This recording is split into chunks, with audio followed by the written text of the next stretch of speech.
आज के बाबाओं ढाबाओं ने सिर्फ ग्रंथों को पढ़ा है और ग्रंथों का पढ़ा ही तुम्हें सुना रहे होते हैं, उसके अर्थ कुछ और बता रहे हैं। इसलिए तुम अपने कष्टों से दूर नहीं हो पाते हो, क्योंकि तुम वास्तविक ईश्वर शक्ति तक नहीं पहुंच पाते हो।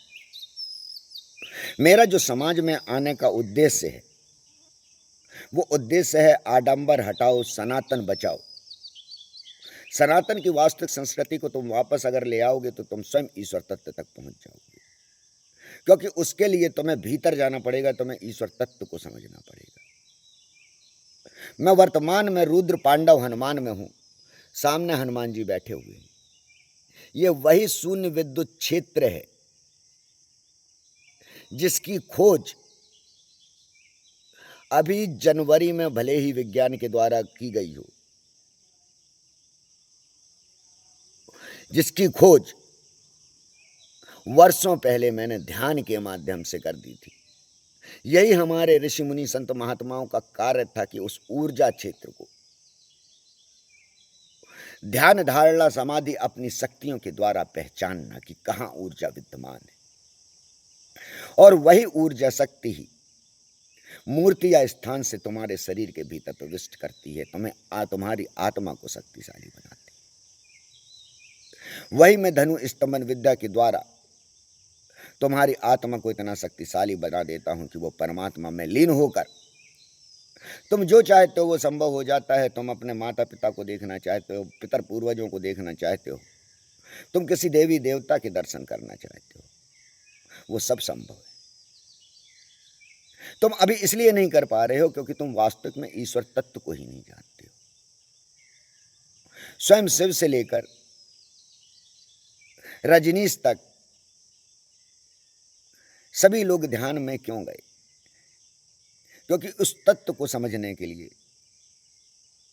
उस एकाग्रता को लेने के लिए जहां से शून्यता से शिव प्रकट होता है, जहां से काली प्रकट होती है, लक्ष्मी प्रकट होती है, दुर्गा प्रकट होती है,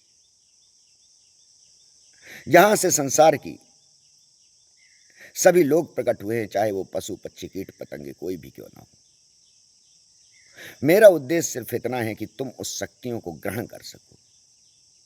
मैं बार बार भारत के साधु संत महात्माओं ज्ञानी ध्यानियों को कहना चाहता हूं कि आप लोग क्यों आडंबर की राह में भटक रहे हैं।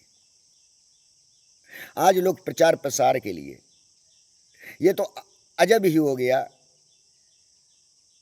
कि लोग सोशल मीडिया वालों को बुलाने लगे और उन्हें पुरस्कृत करने लगे क्योंकि आप उनके स्थान की बढ़ाई कर रहे हैं, उनका प्रचार कर रहे हैं, प्रसार कर रहे हैं। ईश्वर कभी प्रचार और प्रसार का भूखा नहीं है, और मैं भी प्रचार और प्रसार वालों से मूर्ख कहता हूं कि कभी तुम मेरे को प्रचार प्रसार का कारक मत बना लेना। मैं तो उस ऊर्जा का कारक हूं जो प्रकृति के द्वारा तुम्हारे भीतर देना चाहता हूं, जिसके द्वारा तुम मोक्ष को प्राप्त करो। और इसीलिए ही मैं सेंटर इंदौर में उत्पन्न कर रहा हूं, खोल रहा हूं, तैयार कर रहा हूं कि जो लोग यहां रुद्र पांडव हनुमान में, क्योंकि ये जंगल स्थान है, ये वो स्थान है जिस स्थान का वर्णन रावण ने किया, जिस स्थान पर पांडव आए, ये वो स्थान है। बजरंग बली जी के सामने जो बाद में मूर्ति बनी गई शून्य विद्युत क्षेत्र में, उसके पहले से हजारों वर्ष पूर्व से ही ये शिवलिंग, ये शिव मंदिर बना हुआ है जिसमें ये शिव बैठे हुए हैं। यह हजारों वर्ष पूर्व निर्मित हुआ था। इस स्थान पर अनेक साधु संत महात्मा ज्ञानी ध्यानी आकर उस ऊर्जाओं को ग्रहण करते रहे। यह स्थान मध्य प्रदेश का भीमकुंड जो आपने सुना है, जिसका थाह नहीं कभी मिल सकी, जिसमें सरस्वती का जल पहुंचा है, उसका स्रोत कहाँ है? उसका स्रोत इस स्थान पर है। इसलिए ऊर्जा क्षेत्र कहलाता है कि जो व्यक्ति भटके हुए हैं, जिन्हें वास्तव में वो गुरु ही नहीं मिल पा रहा है जो उसे गंतव्य तक ले जाए। मैं कहता हूं मैं कोई ज्ञानी नहीं हूं, ध्यानी नहीं हूं, कोई संत नहीं हूं, कोई महात्मा नहीं हूं। मैं योगी और एक साधक हूं,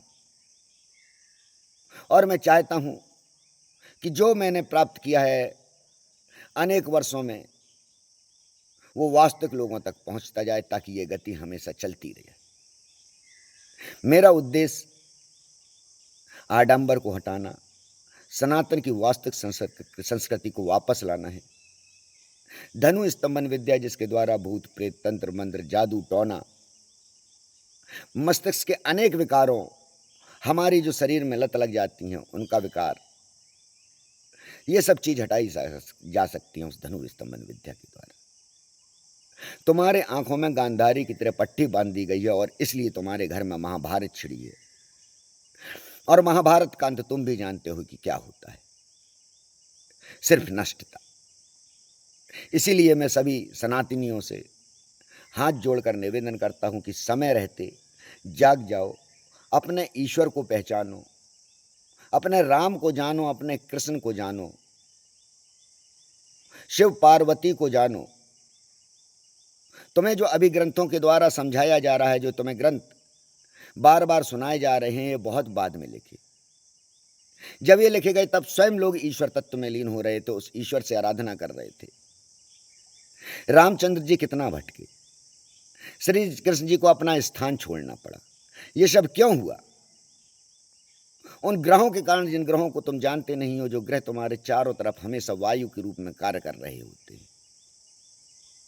अहम ब्रह्मास्मि में तुम्हें बार बार कहता हूं कि तुम ही ब्रह्म हो, तुम्हें अपने भविष्य के कारक हो, लेकिन तुम हमेशा दूसरे की लाठी से चलते रहे। तुमने स्वयं जागने की कोशिश नहीं की और अपने भविष्य को बनाने की कोशिश नहीं की। मेरा उद्देश्य सिर्फ इतना ही है कि जागो, उठो, उन शक्तियों को प्राप्त करो, उस आत्मा को जानो, उस परमात्मा को जानो, जिसके द्वारा तुम मोक्ष की प्राप्ति के साथ साथ इस जन्म में सब कुछ प्राप्त कर सकते हो, कष्टों से मुक्ति प्राप्त कर सकते हो। बस तुम्हें इतना ध्यान रखना चाहिए कि सनातन शरीर नहीं, आत्मा है और आत्मा ही परमात्मा है।